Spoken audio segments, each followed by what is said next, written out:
القصة حصلت تقريبا عام 1975 للميلاد. رجل تاجر سوري مسلم طبعا.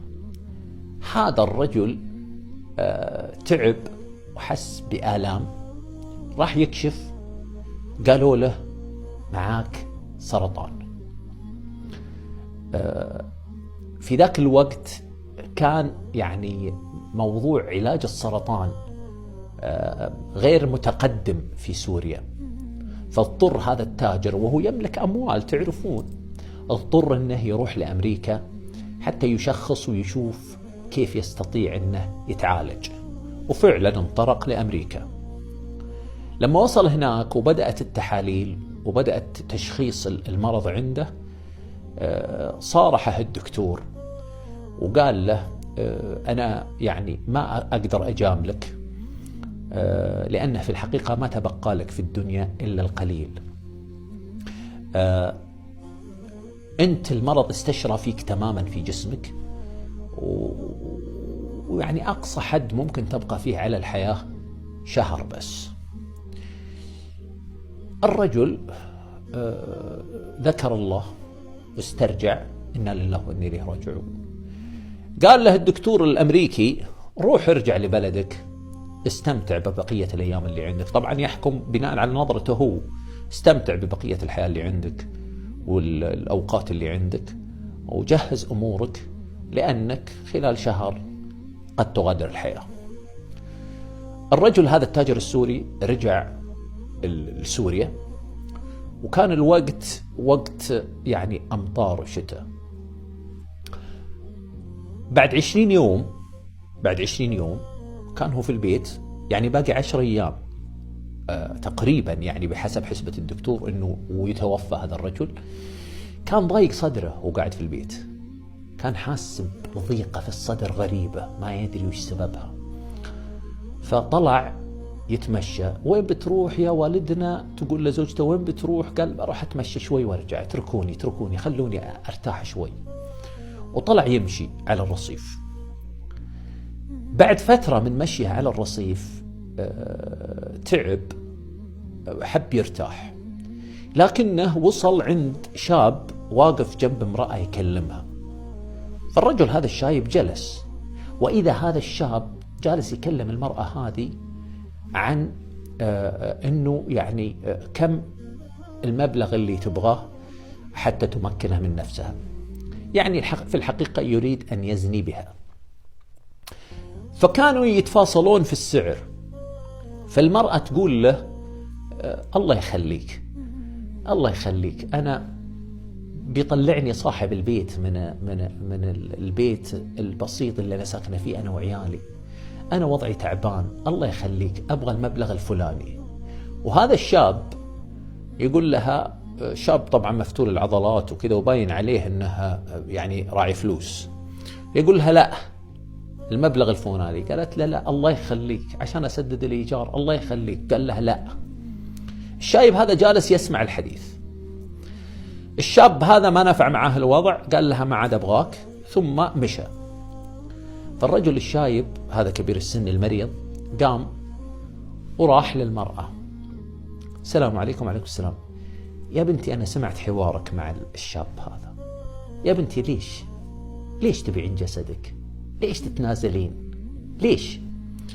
قالت له يا عم أنا ظروفي صعبة، أنا عايشة في بيت قديم، وصاحب البيت بيطلعني من 5 شهور ما أعطيته الإيجار، وعندي أولاد صغار ولا عندي شيء أصرف عليهم ولا لي أقارب، وزوجي مسجون، أنا وين أروح وش أسوي؟ والله العظيم يا عم إني أول مرة في حياتي أقف هذا الموقف، حتى الحرام مو بماشي معي، يعني أنا أبغى بالحرام مو جاي فلوس حتى بالحرام.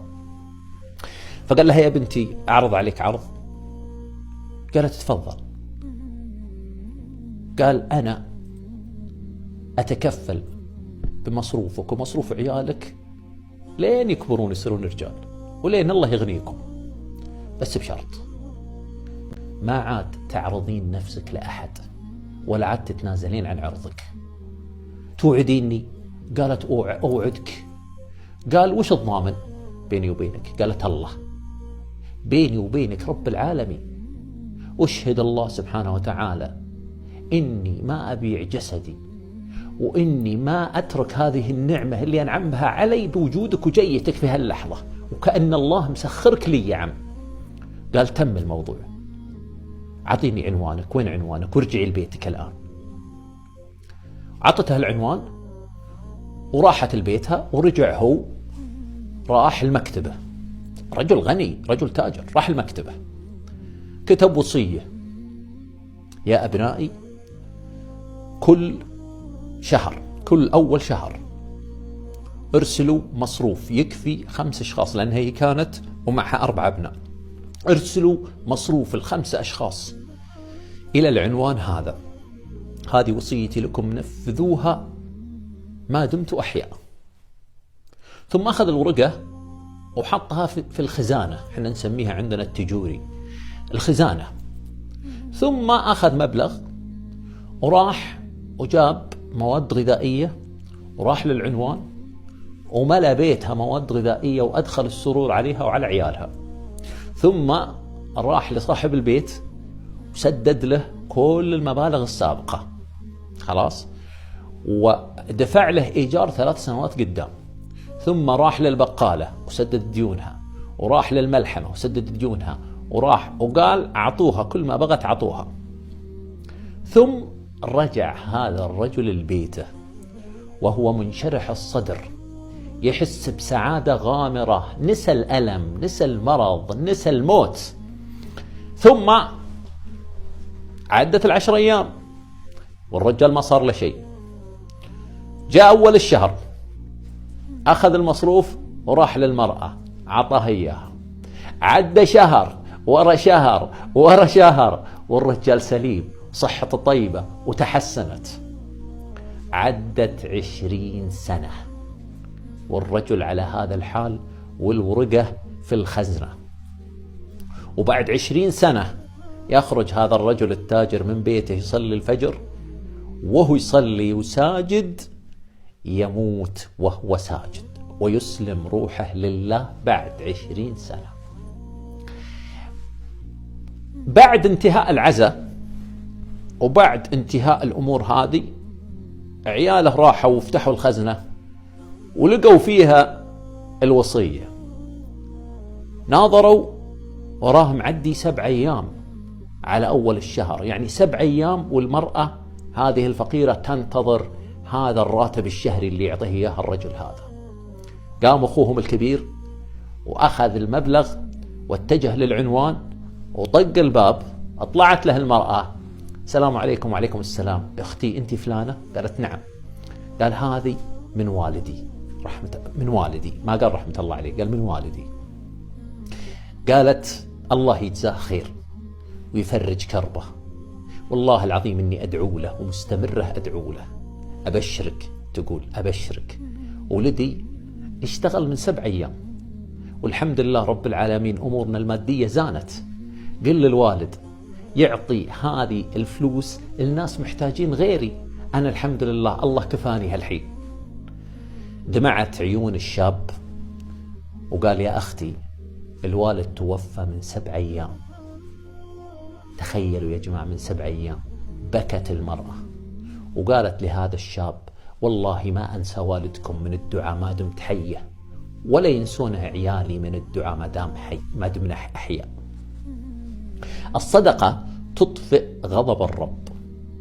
يقول النبي عليه الصلاة والسلام داووا مرضاكم بالصدقة. تخيلوا يا جماعة الخير، من طرق علاج الأمراض الصدقة. ونعرف ناس واجد عندما يمرض عندهم أحد يذهبون يتصدقون عنه، ثم سبحان الله يشفى أو يسخر الله له علاج. شيء عجيب ومجرب.